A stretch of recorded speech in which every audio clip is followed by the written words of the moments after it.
क्यों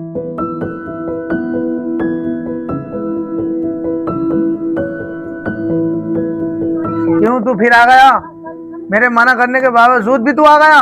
अब्बू, उस्ताद जी ने सब बच्चों की छुट्टी कर दी और सब बच्चे अपने घर को चले गए और फिर मैं कहाँ जाता।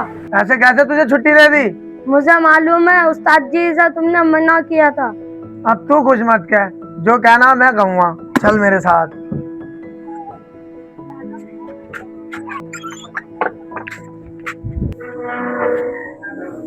इमाम साहब। बेटा सलमान, आप मैंने तो आपकी बकरीद की छुट्टी बोल दी थी, तो फिर आप यहाँ क्या कर रहे हो? उस्ताद जी, मैं चले गया था घर, लेकिन अब्बू वापस फिर ले आए। वापिस छोड़ने आ गए? लेकिन क्यों बेटा? पता नहीं उस्ताद जी, लेकिन वो भाई ही खड़े हैं। भारी खड़े? लो एक काम करो, इतने तुम सफाई करो, हम उनसे मिल के आते हैं।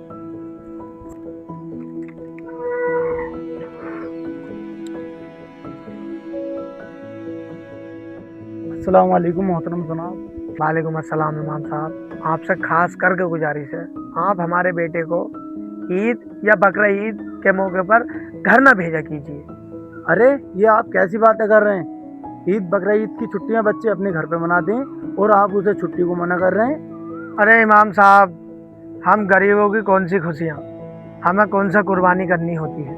अरे मोहतरम, आप कुर्बानी करने की हैसियत नहीं रखते, लेकिन आप पे ईद की खुशियां मनाने की कौन सी पाबंदी है? देखिए इमाम साहब, बच्चा जब घर आता है नए कपड़े और कुर्बानी की हसरत रखता है, और मैं ये नहीं चाहता मेरा सलमान हसरतों की चाहत के नीचे दबा रह जाए। और मैं ये चाहता हूँ कि मेरा सलमान यहीं रहे, कम से कम उसे कुर्बानी का गोश्त तो नसीब हो जाएगा। ओहो, ये मसला है, इसीलिए आप अपने बेटे को यहाँ छोड़ना चाहते हो? लेकिन आप मुझसे ये मत बताइएगा उसके छोड़ने की वजह यही है। नहीं नहीं, मैं उसको कुछ नहीं बताऊंगा, लेकिन आप अल्लाह की जात पे भरोसा रखें, अल्लाह कोई ना कोई वसीला बनाएगा। आमीन आमीन आमीन।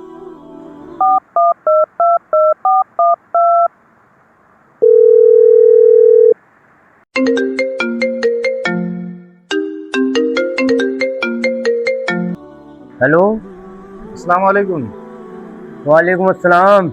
मैं कह रहा था कि जो आपकी ज़मीन का जो केस चला था 10 करोड़ वाली का, वो आप केस जीत चुके हैं। अरे माशाअल्लाह, ये तो बड़ी खुशी की बात है भाई।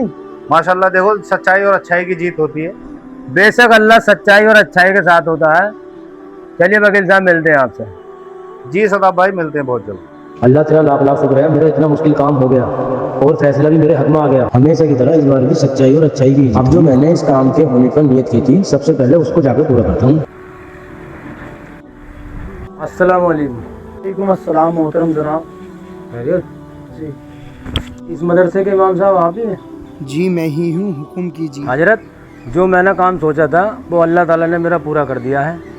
माशाअल्लाह, ये तो बहुत खुशी की बात है। ये लीजिए हजरत 50,000 रुपये, ये अल्लाह की राह में और किसी अच्छी जगह खर्च कर देना आप। अल्लाह आपकी तरह सबकी दिली जायज़ तमन्नाएं पूरी करे। बेशक हजरत। ठीक है हजरत, चलते हैं फिर। हैं, अस्सलाम वालेकुम। वाह रे वाह, मेरे मालिक ज़रूरतमंदों का कहाँ कहाँ से वसीला बनाता है। बेटा सबक याद कर लिया आपने? उस्ताद, सारा सबक याद हो गया। बेटा सलमान, एक बात बताओ, हालात कब से ख़राब हैं आपके, और आपके घर में कुर्बानी कब से नहीं हुई है? उस्ताद जी, जब से मैं पैदा हुआ हूँ, जब से अपने घर के हालात ऐसे देख रही हूँ, कुर्बानी का गोश्त तलक नहीं आता हमारे घर। अरे इमाम साहब, हम गरीबों की कौन सी खुशियाँ, हमें कौन सा कुर्बानी करनी होती है। इंशाअल्लाह इस बार वो गरीब कुर्बानी भी अपने घर पहली बार करेगा और ईद की खुशियाँ ज़रूर मनाएगा। मेरे मालिक अपने बंदों को कैसे कैसे नवाजता है। जी हेलो, अस्सलाम वालेकुम। जी वालेकुम अस्सलाम। जी इमाम फैजान बोल रहा हूँ। जी हजरत। मौसम साहब, आप कहाँ पे हैं? मैं अपने घर के मोड़े पे खड़ा हूँ। चलिए रुकिए, आते हैं हम वहीं। ठीक है, आ जाइए आप।